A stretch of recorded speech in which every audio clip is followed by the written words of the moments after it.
Hello everybody, my name is Happy and I'd like to welcome you to my History Reaction channel. Well, we are finally here. We have finished our more or less week-long run through the Great Northern War by Kings and Generals, and alongside that, an atomic age nuclear accident themed series as well. This is all that latter is leading up to today, where we're going to tackle the two-part Cold War by Oversimplified. Today we'll be doing part 1. Tomorrow we will move on to part 2. And as always, I will have a link to the original content down in the description below. Please consider heading over and showing Oversimplified support if you like what you see here. We want to encourage them to keep making excellent introductory videos to topics. And I want to touch on that really quickly because I know there's a lot of people who question the value of channels like Oversimplified that either take a very big picture approach or they grossly oversimplify things, or some of the more humorous channels where they make jokes that might be a little historically inaccurate even if they get the right general idea across. To me, the value of videos like those made by Oversimplified or any other type of either oversimplified videos, not the channel but the concept, or big picture videos, is that it gives us a basic background which we can use either to build our overall view of history, to build context, to build a sense of how things are going on, or to isolate areas that we personally would be more interested in and want to take a deeper dive into. I think that is the value, especially of Oversimplified, is by bringing up all these topics from a very simplistic point of view, he gives us the incentive to say, hey, I want to know more about this, or I want to know more about that, without getting into the weeds on everything. It's a great way to get people a springboard into looking for more. And nobody can know everything. Nobody can be a specialist in everything. Nobody can even be a generalist in everything. It's a good way to find what you will be interested in and give you some topics to look into in further detail on your own, either through research or even more specialized videos like those that Kings and Generals do, where they get into the weeds of a lot of these things, which is great. There's a great place for that, but there's also a great place for these more simplistic channels as well to help us get a broad picture of history and context, and in order to give us ideas of where we might personally want to spend more time without spending a lot of time in things that don't interest us, if that makes any sense. Anyway, with that said, we'll go ahead and get into this. As I've been doing lately with Oversimplified videos, I have looked up a couple of direct quotes from people involved in some of the events of the Cold War, and I will share those at appropriate points. I have seen this video before a couple of years ago. I have a vague recollection of what it does and doesn't cover. I couldn't tell you exactly what it does, but I can remember the general premise of it. So I pulled up a couple of things that I know are going to be covered in this first one, a first-hand account or memories or whatever. So we'll share those at appropriate points. But with that said, let's just get into this. The year is 1917. Fighting rages on the Eastern Front of the First World War. Both Germany and Russia are on the brink of collapse. Soldier, I need you to bring me this man. Got it. All right. Found him, sir. Yeah, I remember this. No, not Lenin. Lenin. Hey, easy mistake to make, right? They both have the same name. Well, spelled differently, but Lenin, yeah. There's certainly enough people accusing John Lennon of being a communist or a socialist. That definitely was an accusation leveled against him. I really don't know enough about his political views in that sense to really comment one way or the other, although I suspect that it's greatly exaggerated. I think he probably had left leanings, but I don't know how far left they went. I do know that he went later in life, went into a more pacifistic stage, but he did sing back in the USSR, so obviously he has Soviet sympathies, right? Anyway, wrong Lenin. The Russian communist. What? Why would I need a Beatle? Lenin, the Russian communist. He was exiled to Switzerland. You know what? I'll do it myself. Who wants to start a revolution? I gotta say, I really like some of the foreign national anthems. This is one of them that I really like. I like the French one, I like the Philippine one, a lot of others too. Not particularly fond of our own, but I love my country, but Star Spangled Banner is far from my favorite anthem. It's far from my favorite patriotic song about America. I can think of about half a dozen songs I would have preferred to have over Star Spangled Banner, but that's just my opinion. The Germans put Lenin on a train and sent him all the way back to Russia, hoping he and his mates would create an internal crisis. And create an internal crisis they did. The government was overthrown, and Lenin was in charge. He immediately pulled out of the First World War, made the country communist, started a 3-year-long civil war, got shot, broke the economy, caused a famine, and then he died. That's a quick way of saying it. I could say a lot about this, but we've already done Oversimplified Russian Revolution. I'll include a link to that down in the description below. If you're interested in all of this stuff that he just talked about here, it's covered there. On his deathbed, he said, "Hey man, tell whoever's in charge of giving people jobs not to let that jerk Stalin become the next leader. By the way, who did I put in charge of giving people jobs? That would be Stalin, sir." Yeah. And according to Khrushchev, at least, that's pretty much how it went down. Lenin was very much against Stalin coming to power at the end. Now, how much of that is true and how much of that is part of, for example, Khrushchev's post-Stalin de-Stalification of the Soviet Union, I'm not entirely clear on. I just know that in his secret speech, which we will get to later, I've got some excerpts from it, Khrushchev does bring that up quite a bit, that Lenin was against Stalin replacing him. Stalin was a rising force in the Communist Party. He still had some opponents, but conveniently, all of them were arrested or disappeared. So that was lucky. And so Stalin took over. He implemented his 5-year plans, which lucky indeed. So yeah, transformed the country from an agriculture-based economy to an industrial one. And like Lenin before him, he reigned with terror. He did reign with terror far more so than Lenin did. Lenin used force when he needed to, which was a lot, especially during the Civil War, but that wasn't his go-to method. And he was willing to compromise when he felt it was in the best interest of his revolution and his country. Stalin is Stalin. Stalin is going to do what Stalin thinks is right, period. And compromise is not something it's just not part of who he is. And let's talk about the 5-year plans, because no matter what else you might think about Stalin in terms of his brutality, his general overall way of handling things, his 5-year plans accomplished a lot. He really, really transformed the Soviet Union, especially Russia, but the Soviet Union as a whole. In rapid industrialization, public works.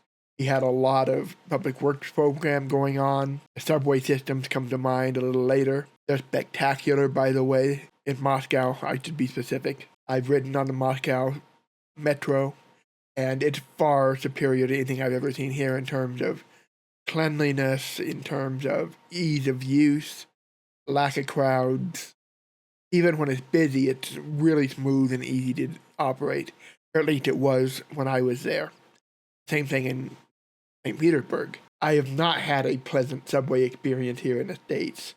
That's all I can really say about that. But yeah, he did do a lot in terms of industrialization, in terms of rebuilding war-torn Soviet Union, especially in the wake of the Civil War again.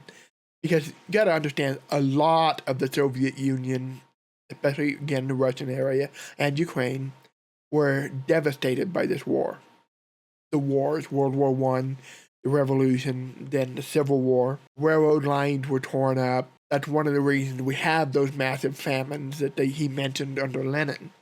Yeah, you can blame Lenin for some of that because of poor early collectivization, where the efforts to collectivize all the farms caused issues. But also, you also have to understand the railroad systems were completely in disarray. Moving things from one place to the other was a problem. In hindsight, it probably would have been much better for the early efforts to be focused on rebuilding the infrastructure and then look at collectivization as opposed to the reverse. So I think that's enough on that topic. I just wanted to say that The 5-year plans definitely transformed this region in immense and extremely impactful ways. Who dared criticize or oppose him would either be killed or left to rot in the horrendous Soviet work camps. Then a short man with a silly mustache tried to take over the world, punched the Russians all the way to Moscow, and then the Russians, with some help from their faithful ally, the Winter, punched them all the way back to Berlin. At this point, being allies, America, the UK, and the Soviet Union were good chums. On the surface, yes. Behind the scenes, not necessarily. France, UK, and United States were already planning on what to do about the Soviet Union once the war was over. So while they put on a good public-facing front, they were already plotting against the Soviet Union in the post-war scenario, because they knew that all this territory that the Soviet Union was running over on there as they chased the retreating Germans back to Germany was going to be a problem. They probably weren't going to want to let it all go again, as was actually the case. So one thing I do want to do in the future, just as a side note, is the U.S. government did do a series of videos, pure propaganda, called Why We Fight, and it features discussions on all our allies. I've only seen a small bit of that, but what I saw made me want to take a deeper dive into the entire series. So we may take a look at some of that later, because what they're trying to do is sell us the U.S.-Soviet alliance. By us, I mean the American people, while World War II is still ongoing. So you have this U.S. military-led effort to make the Soviet Union look good. And knowing what we know about the Cold War, about the Red Scares, the first and especially the second one, it just, in hindsight, it's kind of amusing to see this World War II era effort to hype up the Soviet Union on the part of the United States. But we might take a look at that later. Anyway, let's continue on. Held a couple of conferences near the end of the war to decide what would happen next. Hey Stalin, after all your trials and tribulation, you must be pretty happy to be standing here in Berlin. Tsar Alexander made it all the way to Paris. Hey, just give me a second. Hey man, I think something's up with Stalin. I know, right? What should we do? Shall I tell him about the bomb? Yeah, tell him about the bomb. That will scare him. So, we got this crazy new big A-bomb that can destroy an entire city in one go. Yes, my spies told me already. Oh wait, I meant to act surprised. Wow, that's amazing. Okay, there's a few problems with this. Some of it's just oversimplification, but there's one glaring problem with this. This is the Potsdam Conference. It occurred in July and August of 1945. Churchill was elected out of office in July of 1945. So he was at the conference for the first week of the conference. However, at that point, he was replaced by Clement Attlee, who was the man voted into his office. So Churchill was there for the first week. For the rest of the conference, it was Attlee.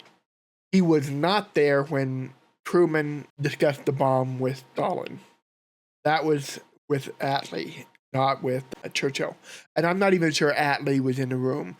I know, obviously, Truman was, Stalin was, and I'm pretty sure Molotov was.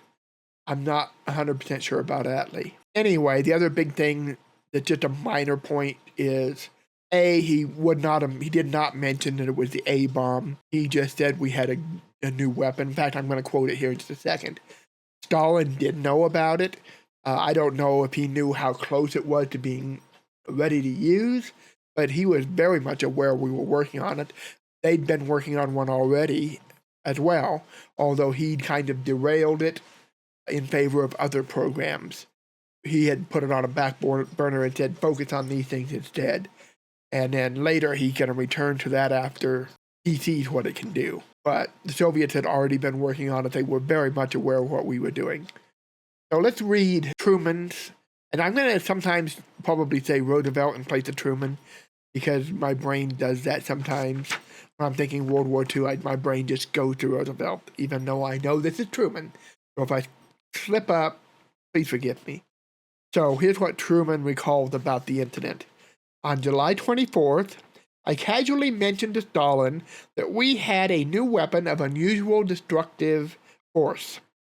He doesn't say an atom bomb. He doesn't specify what it is, just that it's a new weapon of unusual destructive force. The Russian premier showed no special interest.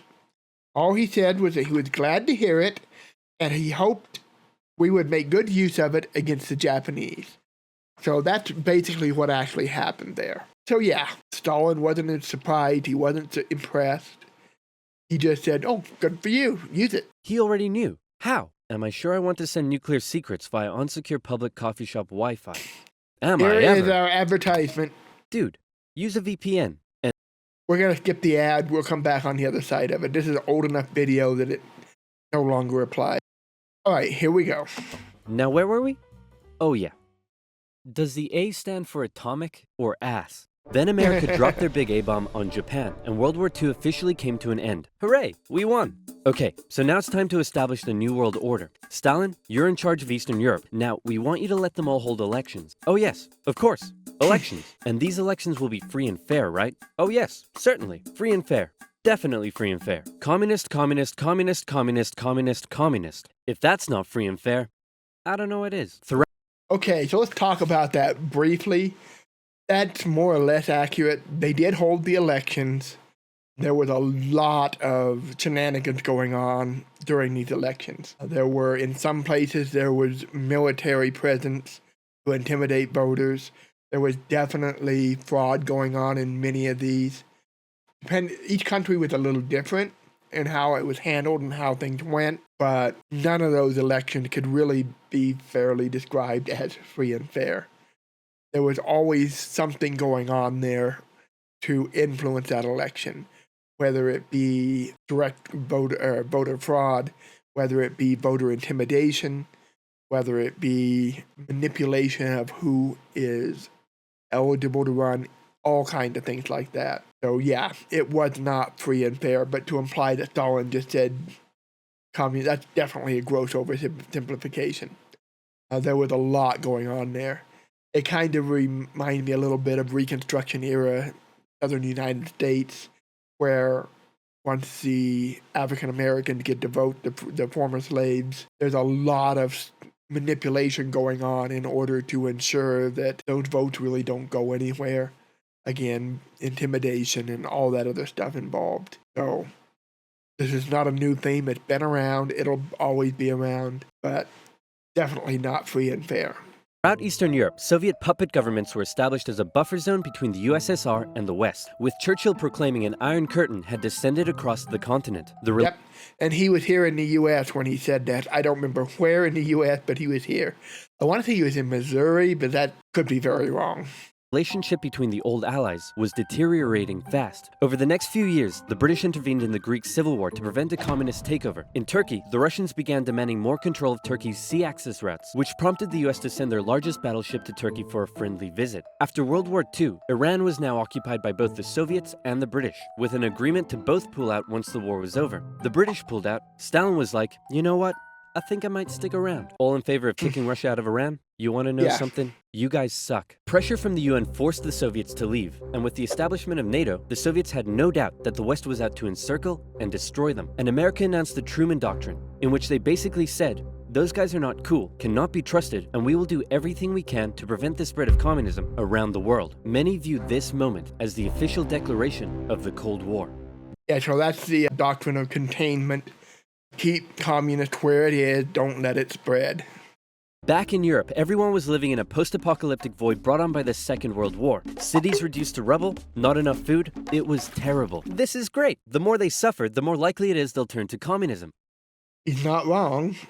Dude, you're really messed up. What's wrong with you? My father used to punish me severely. America realized that's a running joke through several of his videos. What was going on and quickly made a move. Under the Marshall Plan, they sent $12 billion to Western Europe for its economic recovery. The countries of Stalin's Eastern Bloc looked on with envy. Hey Czechoslovakia, you want to come get some economic aid? Yeah, but I have to check with my mom first. Sorry, America. I can't come. This was a full-on economic battle raging between capitalism and communism in Europe. If the Western nations developed faster and better than the East, that would be a defeat for Stalin. So he set up his own rival economic recovery plan, which he called Comecon, and he also set up Common Form, which gave him more political control over the Eastern Bloc. But nowhere did this economic battle rage harder than in the city of Berlin. Right. Caught over 100 miles behind Soviet lines, the city had been divided up between the Allies, and the Western segments were still under Western control. East Berliners could travel freely to West Berlin, see the economic prosperity and think, maybe this communism thing ain't so great after all. I'm gonna have fun tonight. You're home late. Oh. Oops. Stalin, I was just out with my friends. Friends? You stink of capitalism! You're out engaging in imperialist debauchery again! I swear, Ivan, I can't keep doing this. Stalin wanted the West out, so he said, hey, guess what? I'm blockading all of your supply routes to West Berlin. What are you gonna do about it? I suppose we'll just fly the supplies in.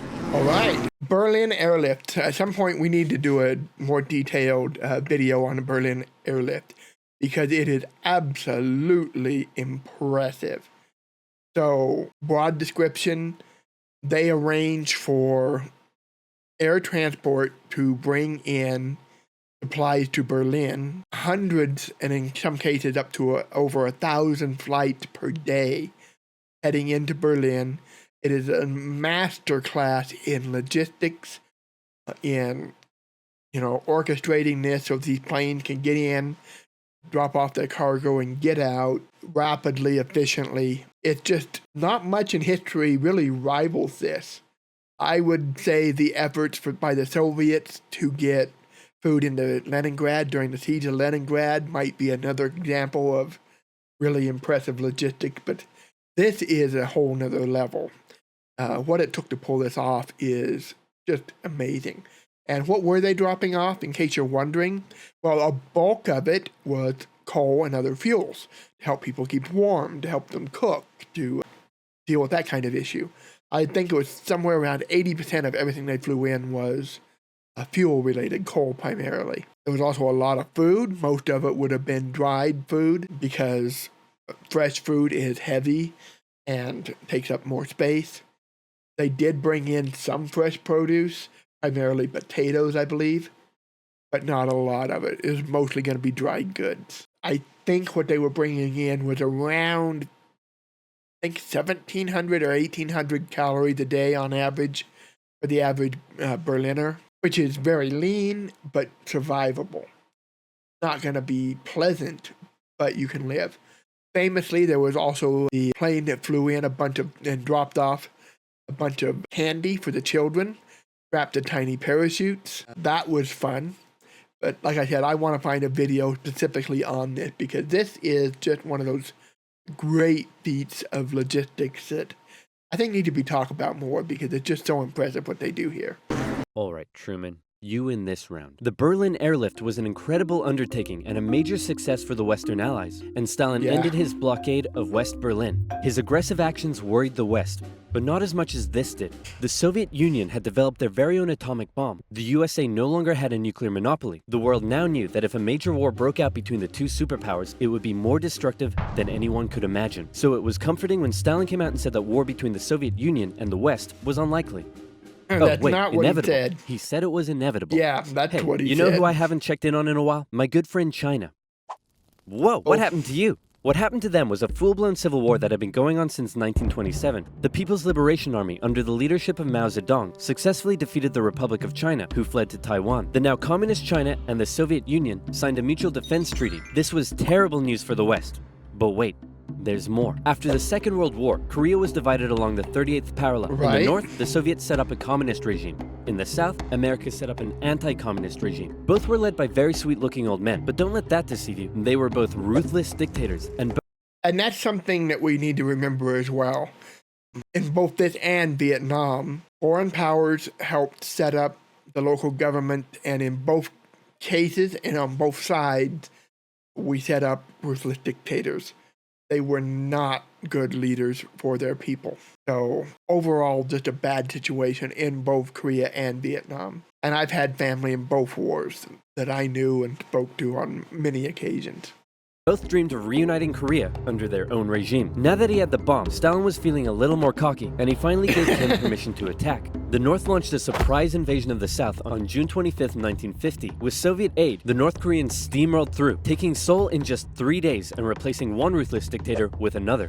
The UN were freaking out and quickly created an emergency force made up of troops from 16 countries to defend the South. The West still held Busan and made landings at Incheon near Seoul. They pushed the North Koreans out of Seoul, replacing the ruthless dictator that had replaced the first ruthless dictator with the same ruthless dictator that had previously been replaced by the new ruthless dictator. And the West then continued all the way up the Korean peninsula. At this point, China was getting worried that the UN may just keep going. The US had sent this guy to lead the operation. After winning the Pacific Theater of World War II, General Douglas MacArthur's head was big, and Yeah, and that picture of him with Emperor Hirohito of Japan, he had that picture specifically taken to show that the emperor was not some larger-than-life, godlike figure. He was just a normal, small man. And MacArthur, he definitely had an ego. Boy, did he have an ego. his balls were bigger. He reassured President Truman that there was absolutely no way at all that the Chinese would ever get involved. Meanwhile, 500,000 Chinese troops were crossing into Korea. Nuke 'em. No. Nuke 'em. No. Yep. Ah, come on. You're fired. The U.S. That did happen. Again, a gross oversimplification, but yes, MacArthur did advocate for the nuclear option. He wasn't the only one, but he was one of the voices. Truman did end up firing MacArthur. considered the nuclear option, but now that the Soviets also had the bomb, they didn't want to risk all-out global destruction. The communists pushed the West right back almost to the exact same spot they had all started from, and they ended up in a stalemate, where they remained until both sides finally agreed to work towards a peace settlement in 2018. Back in America, Americans decided they wanted a new president who would be tough on communism. Technically, the Korean War is ongoing. It's complicated, but they agreed to a ceasefire, but they did not agree to end the war. So it's technically still going on. You have the DMZ zone between the two, the demilitarized zone. So they elected famed World War II General Eisenhower, who is really hard to draw. It's 1953. Hey, Stalin, how you doing? Oh, he's dead. He had a cerebral hemorrhage, and his reign of terror kinda came back to bite him in the ass, because he had imprisoned all of his best doctors, and those that were left were too terrified to treat him. Yeah, that's one of the downsides of ruling by terror. Yeah, it works while you're still strong and in power and in front, but there's two problems. The one is you only get yes men, and that's never good. This is an argument I have with some people at work all the time. If you're surrounded by people who only tell you what you want to hear, then you are never going to hear what you need to hear. You're not going to hear the other side. And to make good decisions, make rational decisions, you need people who aren't afraid to tell you when you're doing something wrong. And in the case of Stalin, he killed off, well, in World War II, he killed off a lot of his best generals right before the war.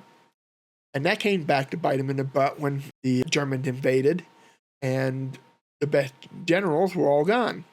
And here again, he got rid of a lot of the doctors, and the ones that remain are too afraid of making a mistake, so they don't want to do anything. That hesitancy helps lead to Stalin's death. So he literally shot himself in the foot. Well, not literally, but figuratively shot himself in the foot with this. And there actually is a movie. I haven't seen it yet. I've been meaning to. I've just never gotten around to it, about the death of Stalin. It's a comedy version of what happened here. It's on my long list of historical themed movies that I want to see eventually, but between working full-time, doing this full-time, I just haven't had a chance to get to that one yet. Anyway, let's continue. New leader, Nikita Khrushchev, called a meeting and said, "Hey guys, you know how Stalin was imprisoning and murdering us all for doing basically nothing? Yeah, he was kind of a jerk. I'm really not sure how this is news to you." Khrushchev went... Yeah, so let's talk about that meeting. That's called, sometimes you'll hear it referred to as the secret meeting, or the secret meeting. It's also, you'll hear it referred to as the secret speech, where he talks about destalinization, about the cult of personality. And you'll sometimes hear the speech referred to as that as well, the cult of personality speech. And I've got a few excerpts from it here, just to give you an idea of what Khrushchev actually said during these meetings. Now, understand that this is Soviet propaganda from Khrushchev. He's saying all this stuff to make a point, to paint his vision of where he thinks the Soviet Union needs to go in the wake of Stalin's death. He does a lot of hearkening back to Lenin and Lenin's vision and to Marxist doctrine and Marxist-Leninism. So he's kind of doing two things here. He's really pushing down Stalin, and he's using Lenin as an example of what we should be doing and where we've gone wrong thanks to Stalin. So here's 3 different paragraphs from that secret speech. Comrades, Stalin originated the concept of enemies of the people. This term automatically made it unnecessary that the ideological errors of a man or men engaged in a controversy be proven. It made possible the usage of the cruelest repression, violating all norms of revolutionary legality against anyone who in any way disagreed with Stalin, against those who were only suspected of hostile intent, against those who had bad reputation. So here he's talking about the concept of enemy of the people, and how if you have somebody like Stalin who can declare somebody an enemy of the people in a way that lets him do whatever he wants, irrespective of the law or individual rights or any kind of due process or justice, that's a problem. And he's calling that out. Another passage. Stalin acted not through persuasion, explanation, or patient cooperation with people, but by imposing his concept and demanding absolute submission to his opinion. And he's actually, in this passage, he's directly contrasting this with how he viewed Lenin, or at least the idealized Lenin that he's trying to hearken back to. Whoever opposed this concept or tried to prove his viewpoint and the correctness of his position was doomed to removal from the leading collective and to subsequent moral and physical annihilation. So yeah, here he's saying that Stalin's attitude was my way or the highway. Doesn't matter if you're right or wrong. It doesn't matter if you got facts or if anything like that on your side. If you disagree with me, I have a problem with you, and I'm going to make you go away, whether that be through exile, if you're lucky, or prison, or you're just going to be disappeared. And finally, one more. Comrades, we should, in all seriousness, consider and draw the proper conclusions from this. Stalin's cult of personality acquired such monstrous size chiefly because Stalin himself, using all conceivable methods, supported the glorification of his own person. And in this he trampled on the principle of collective party leadership and the norms of party life established by Lenin. So again, to give you a little more context on what he was talking about there, this comes in a section where he again is talking about Lenin and how, and actually Karl Marx and Engels, and how all of them had expressed concerns about the idea of a cult of personality or a cult of the individual, the idea that one person should be elevated above all others.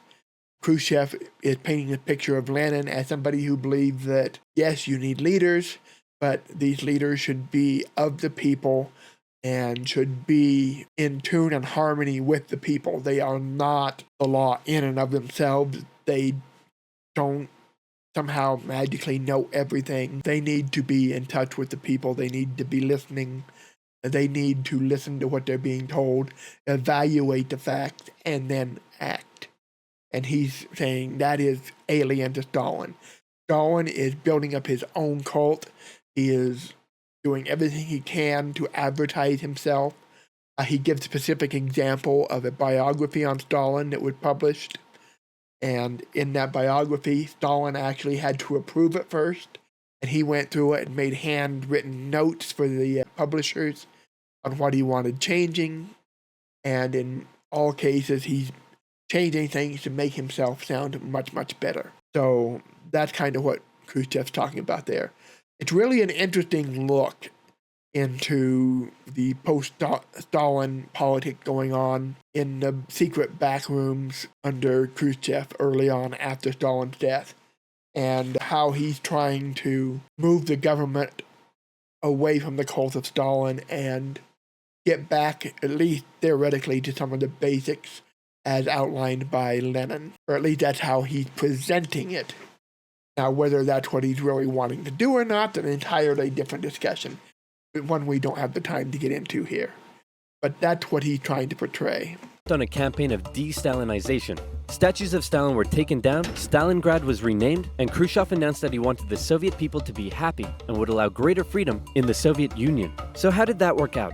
Well, an uprising in East Germany was brutally suppressed, a revolution in Hungary was brutally suppressed, and demonstrations in Poland were brutally suppressed.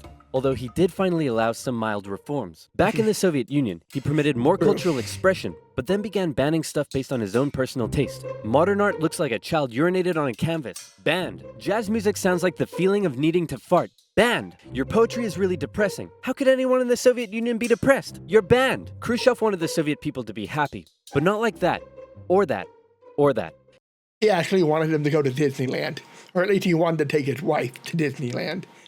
It wasn't allowed for obvious reasons, security risks, but that's one thing that actually bummed him out quite a bit. He really wanted to take his wife and kids to Disneyland. Young people began enjoying abhorrent Western pop culture. Son, remove that disgusting imperialist apparel at once. Shut up, Dad. You can't tell me what to do. Well, would you look at that? Turns out he can tell me what to do. The West had initially liked the cut of Khrushchev's jib, but world events soon soured relations even more. The two sides were spying on each other a whole lot throughout the Cold War. The KGB had spies and informants in nearly every aspect of Western life and government, so much so that whenever the US tried to send spies into the Soviet Union, the KGB were usually ready to arrest them on the spot. Members of the Manhattan Project aided the Soviet Union in acquiring the bomb. Some American officials believed they were on the wrong side. I'll sell you 3 secrets for $5 million. Okay. Go ahead. The Allies are digging a tunnel under East Berlin to tap your communications. There's an American agent living at this address in Moscow, and sometimes, when I'm home alone, I like to put on my wife's dresses, sit in the corner, and cry for hours. Very interesting. In America, fear took hold during the Red Scare and the McCarthy trials. I did a video on McCarthyism yesterday. If you haven't seen that, I'll put a link to that down below, because this is symbolic of the early Cold War. The Red Scare, the second Red Scare, there was one earlier, right after the Russian Revolution. The one in the post-war, Second World War period is, in my opinion, much worse. And it's called the Second Red Scare, but most people think of it as the McCarthy era because of this man right here who really took the fear and concern and ran with it, escalated it, used it for his own political purposes, and it got out of hand in a big way. American values imploded as fear of communism collided with freedom of thought and expression, and communist kind of became a buzzword thrown around to describe anything people didn't like. Hollywood? Communist. Your next door neighbor's dog? Communist. When the grocery store cashier asks if you need a bag when you clearly can't carry 10 tubs of baconaise in your hands? Communist. But one... Yeah, and I mentioned this in that video, but it's really not that different from something like the Salem witch trials, because once you get this fear going, once people are convinced that there is evil lurking among us, whether it's witches, whether it's communists, whatever it is, it becomes fertile ground for people to turn on each other. And you'll see this a lot during the McCarthy era. Like he says, your neighbor's dog pees on your yard and you don't like it, accuse your neighbor of being a communist. If you can find something that can convince people, it can cause serious problems for your neighbor. That's kind of the same thing that happened in the Salem witch trials. Salem, Massachusetts reached a stage where people were accusing anybody they had a grudge with, and that happened again in McCarthy. And you'll even see, I discussed a lot of this in that video, so I'll just refer you to that rather than rehashing ground that I covered yesterday. One area in particular where the US had an edge over the Soviet Union was in its espionage technology. In particular, U-2 spy planes flew across Russia carrying out surveillance from the skies. There was a nasty incident in 1960 though, when one was shot down and Khrushchev was furious. Who the hell is this? He's a high-altitude weather enthusiast who... That's Francis Gary Powers, I believe. Flew off course. Okay, that sounds plausible. Wait a minute. Why does he have a gun and a poison needle? Because he's a very naughty high-altitude weather enthusiast. But much to America's concern, the Soviet Union appeared to be ahead in the space race. Everyone freaked out when Russia launched the world's first satellite. Oh yeah, my grandfather took pictures of it. He was a photographer. He used long exposure to catch a picture of it moving across against the stars behind it, and they told me quite a bit about how frightening it was because nobody knew what it could do. The Soviets could get a missile up that high, where else can they put one? And what's on those missiles that they're sending up there? What's on that satellite? Nobody knew for sure, so it was a terrifying time for them. Actually sent a man into space. Even worse, there also appeared to be a missile gap in the Soviets' favor, and Yeah, so that was Yuri Gagarin, first man in space to come back alive. Before that, you had animal testing. Laika, the dog, is the one that we know of from the Soviet Union. We did the same thing. But yeah, the Soviets were ahead for quite a while in the space race. And I mentioned this in the very first video I did on history of the entire world, I guess. Who won the space race really depends on where you draw the finish line. For most of it, the Soviets were ahead. So I would say everybody won because so much of the technology we use today comes from the space race. So I think everybody won because of it. That's just my opinion. Khrushchev was so confident that he even allowed the US to set up a technology exhibit in Moscow, attended by a certain Vice President Richard Nixon. Check this out. We have color TV. Yes, but we've been to space and can obliterate you with our massive nuclear arsenal. Yeah, I've been to the site of that expo, and it's kind of cool. But yeah, he mentions that the Soviets appeared to be ahead on missiles. The key word is appears. I've mentioned this in other videos as well, but there's a lot of spycraft going on here, a lot of deception, a lot of intelligence and counterintelligence. The Soviets were inflating the number of missiles they had through misinformation released, through documents, through oral discussions, but also through just creating dummy missiles. And this is hardly the only time in history this has happened. They're hardly the only country that's done it. You'll see it happening throughout history. I mean, the Allies did it in World War II with D-Day, and they set up the false invasion of Calais with inflatable tanks and so on. This is just typical spycraft for war. So that's not at all surprising. It shouldn't shock anybody. I wouldn't be surprised if the Soviets didn't have inflated ideas of our numbers for the same reason. Although maybe not to the same extent, because in that kind of thing, the Soviets tended to be a little better than we did. Yes, we were better in some of the technology like the U-2 planes, but he makes it pretty clear. The Soviets were kind of better at the on-the-ground game, so to speak. Check I like out some this of these vegetable exhibits. peeler. Tensions increased further when I'm pretty sure they didn't have the fidget spinner yet, though.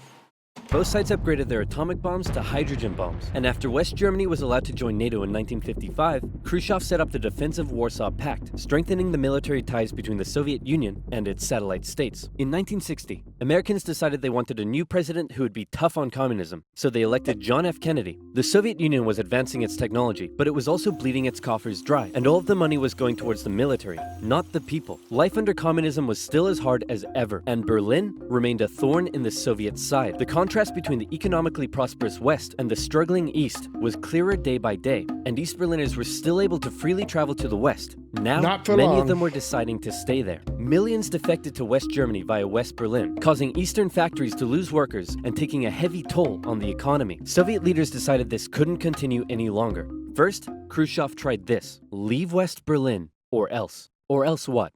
Or else, I'll be really mad at you. Yeah, no, we're gonna stay. Listen, man, West Berlin is ours, East Berlin is yours. That's just how it is. Kennedy felt pretty good about his show of American resolve. But wait a second, did you catch that? Let's replay it. Kennedy just told Khrushchev that the USA wouldn't interfere in what the Soviets did with their section of Berlin, so Khrushchev came up with a new idea. We're gonna build a wall, and it's gonna be a big, beautiful wall, and it's gonna keep out all the Mexicans. This one's gonna keep in these Berliners. Oh, sorry, it's gonna keep in all the Mexicans. On August 13th, 1961, Berliners woke up to find their city divided into two, with barbed wire and guards blocking the border between East and West. Over time, a wall was constructed throughout the city. Families were torn apart. Thousands would risk their lives escaping over the wall, and hundreds would die trying. To the despair of Berliners, the West were unable to do anything about it, but the wall did put on full display the failure of the communist system. As Kennedy said, democracy is not perfect, but we have never had to put a wall up to keep our people in. As part of the agreement between the two sides, US diplomats were still allowed to travel to East Berlin, but suddenly, East Berlin crossing guards started giving them the business, and Kennedy was like, nah-uh. In October, the US rolled tanks up to the crossing point at Checkpoint Charlie as a show of strength. The Soviets did the same, and the two were in a standoff. They stayed like that for 16 hours, and the world braced for nuclear Armageddon. Thankfully, though, Kennedy called Khrushchev directly and was like, "Hey man, this is getting way too hot. How about you back your tanks up by an inch and we'll do the same?" "Sounds good. Okay, how about you back your tanks up by another inch and we'll follow suit?" "Alright, hey, you want to do another inch?" And they both very slowly inched away from the apocalypse. And that's not really much of an oversimplification or exaggeration. That's basically what did happen at Checkpoint Charlie. They did roll up the tanks within basic short range, and they did get on in communication with each other and agreed to just back off just a little bit at a time, each one taking turns until the situation was de-escalated. Phew, let's hope that's the biggest crisis of my presidency. It wasn't. All right, we'll continue with part 2 tomorrow. I'll also use this moment to plug the fact that I have done the Cuban Missile Crisis by, I believe it was Extra History. So if you're interested in that, you can check that out. I will put a link to that too in the description below. Why not? Anyway, I will see you guys all tomorrow for part 2, and we'll continue our discussion of the Cold War.